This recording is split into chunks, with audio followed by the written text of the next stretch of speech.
दानिश अली। धन्यवाद सभापति महोदय, आपने मुझे माननीय राष्ट्रपति जी के अभिभाषण पर बोलने का मौका दिया। आज जब मैं यहाँ पर राष्ट्रपति जी के अभिभाषण पर बोलने खड़ा हुआ हूँ, उस वक्त दिल्ली की तीनों सीमाओं पर हजारों किसान पिछले 2.5 महीने से ज़्यादा वक्त से इस ठिठुरती हुई सर्दी में, बारिश में इस सरकार से गुहार लगा रहे हैं कि जो उनकी मांगे हैं, जो जायज़ मांगे हैं, उनको ये सरकार सुने। लेकिन बदकिस्मती इस बात की है कि सरकार अपनी जिद छोड़ने को तैयार नहीं है।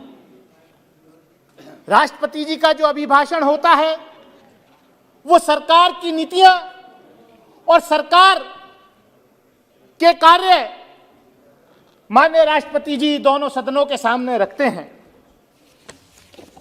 अब सरकार भले ही जुमलाजीवी सरकार हो या भाषणजीवी सरकार हो, माननीय राष्ट्रपति जी को सरकार के लिखे हुए भाषण को वहां पढ़ना है। मैं सिर्फ यह कहना चाहूंगा माननीय सभापति महोदय, आज जब एक तरफ चीन हमारी सीमाएं लांघ करके धरती पर अपने गांव बसा रहा है, कब्जा कर चुका है काफी सारी जमीनें, लेकिन सरकार को जो तत्परता वहां दिखानी चाहिए थी, हमारे जवानों को, हमारी आर्म फोर्सेस को ग्रीन लाइट दे करके कि जाओ मुकाबला करो, लेकिन पता नहीं किस दबाव में यह सरकार जो है चीन के खिलाफ जो है अपनी नीति स्पष्ट नहीं कर रही। वो कटीले तार, वो बाढ़, वो कंक्रीट की दीवारें इन किसानों के सामने जो दिल्ली में अपनी गुहार लगाने आए हैं, उनके सामने खड़ी की जा रही हैं। माननीय सभापति महोदय, देश का किसान अन्नदाता के साथ ये सलूक करना ये कहीं से भी जायज नहीं है। मैं यही कहूंगा कि कई अंतर्राष्ट्रीय आवाजें भी इस किसान आंदोलन के बीच में उठी हैं।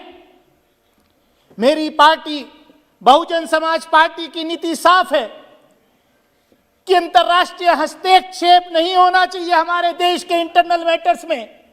यह हमारा अंदरूनी मामला है और भारत की यह परंपरा रही है कि हम कभी भी किसी दूसरे देश के लोकतंत्र में भी इंटरफेयर नहीं करते। लेकिन यह परंपराएं तोड़ी किसने?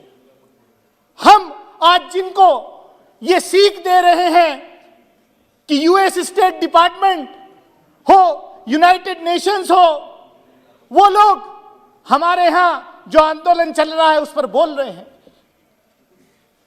लेकिन जब हमारे देश के प्रधानमंत्री जाकर के दूसरे देश के लोगों को ये कह रहे थे कि आपको कौन सी सरकार चुननी है, अब की बार ट्रंप सरकार, ये मौका हमारी विदेश नीति जो बदली गई उन्होंने दिया है। लेकिन मैं सिर्फ इतना ही कहूंगा माननीय सभापति महोदय कि सरकार तो आती हैं जाती हैं। ये इतिहास है इस दुनिया का कि जब जब जो सरकारें किसानों से टकराई हैं, उन सरकारों का हश्र अच्छा नहीं हुआ है। अभी एक बीजेपी के सांसद यहां कह रहे थे कि मैं इस्तीफा दे दूंगा अगर कोई ये साबित कर दे कि गणतंत्र दिवस के दिन 26 जनवरी के दिन भाजपा का कोई कार्यकर्ता वहां पर लाल किले पर मौजूद था। मैं कहना चाहता हूं कि शायद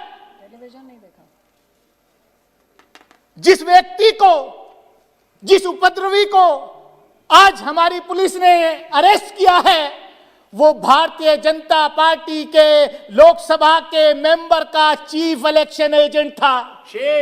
माननीय प्रधानमंत्री जी के साथ उसकी फोटो थी। किसने गृह मंत्री जी के साथ उसकी फोटो थी?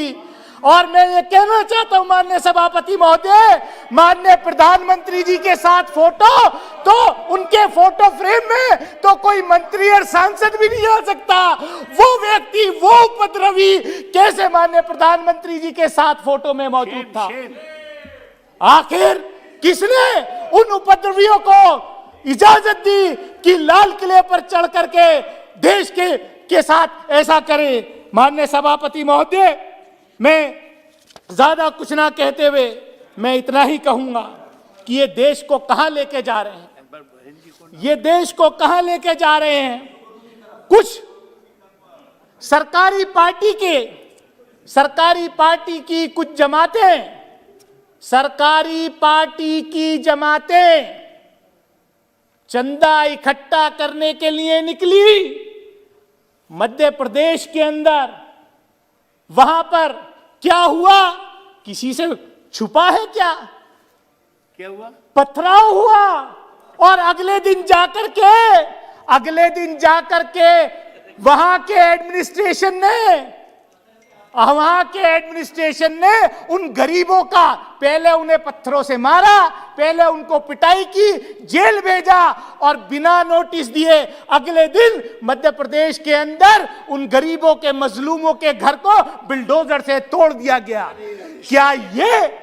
क्या ऐसा मुल्क हम देखना चाहते हैं? उत्तर प्रदेश में किसी से नहीं छुपा हुआ। उत्तर प्रदेश के अंदर भी जब मन आता है तब जो है सरकारी बुलडोजर किसी के भी मकान पर चल जाता है। माननीय सभापति महोदय, मैं इतना ही कहना चाहता हूं। हाथरस के अंदर क्या हुआ? हाथरस के अंदर सभापति महोदय, मैं बस 2 मिनट में अपनी बात खत्म करूंगा। सभापति महोदय, हाथरस के अंदर क्या हुआ? एक दलित महिला के साथ, एक बच्ची के साथ जो घटना घटी, जो बलात्कार की घटना घटी। और ये कहते हैं, मुझे अफसोस इस बात का है, ये जिन महापुरुषों का नाम लेते हैं, चौधरी चरण सिंह जी का नाम इन्होंने कई बार लिया, लेकिन जब चौधरी चरण सिंह के पोते हाथरस के अंदर उस दलित महिला को न्याय दिलाने गए तो जयंत चौधरी, तो उनको लाठी और डंडों से पीटा गया। अगर उनके साथी ना होते तो चौधरी चरण सिंह के पोता वहां से जिंदा नहीं लौटता। सभापति महोदय, मैं सिर्फ 1 मिनट में अपनी बात खत्म करता हूं। अभी बजट आया, बजट के ऊपर एजुकेशन बजट में 6% की कमी की है। बजट ये सरकार मेरे ख्याल से चाहती है, इनका नारा है कि अगर पढ़ेगा इंडिया तो सवाल पूछेगा इंडिया।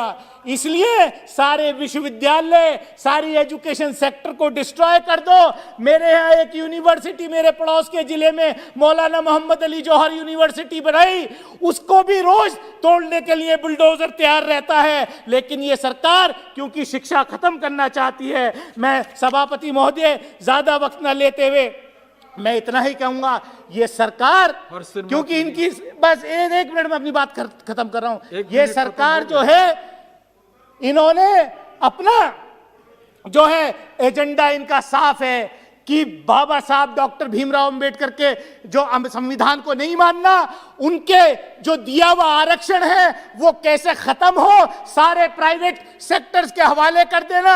जो पीएसयूज पिछले 70 साल में बने उनको प्राइवेटाइज करके, जिससे कि SC/ST के बच्चों को जो नौकरियां मिल रही थी उनको खत्म कर दिया जाए। मैं यही कहूंगा आखिर में कि बंदरगाह बेच दो, बंदरगाह बेच दो, एयरपोर्ट बेच दो, रेल बेच दो, और जो सवाल पूछे उसे जेल भेज दो। मैं तैयार हूं इस बात के लिए कि आपसे सवाल पूछता रहूंगा।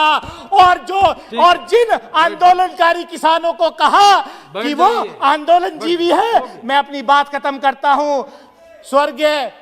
स्वर्गीय डॉक्टर राम मनोहर लोहिया ने कहा था कि जिस लोकतंत्र की सड़कें सूनी होती है उसकी संसद जो है, आप जानते हैं, तो इसलिए ये आप उन महापुरुषों की तो बात कम से कम बात मानो।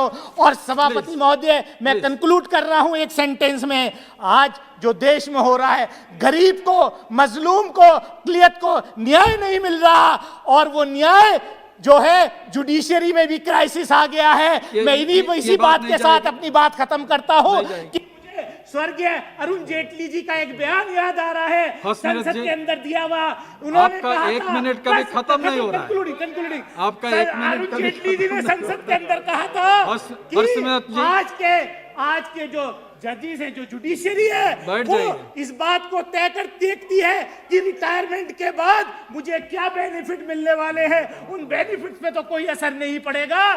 यही आज क्राइसिस सरकार में है, यही जुडिशरी में है। आपका बहुत बहुत धन्यवाद। Thank you very much.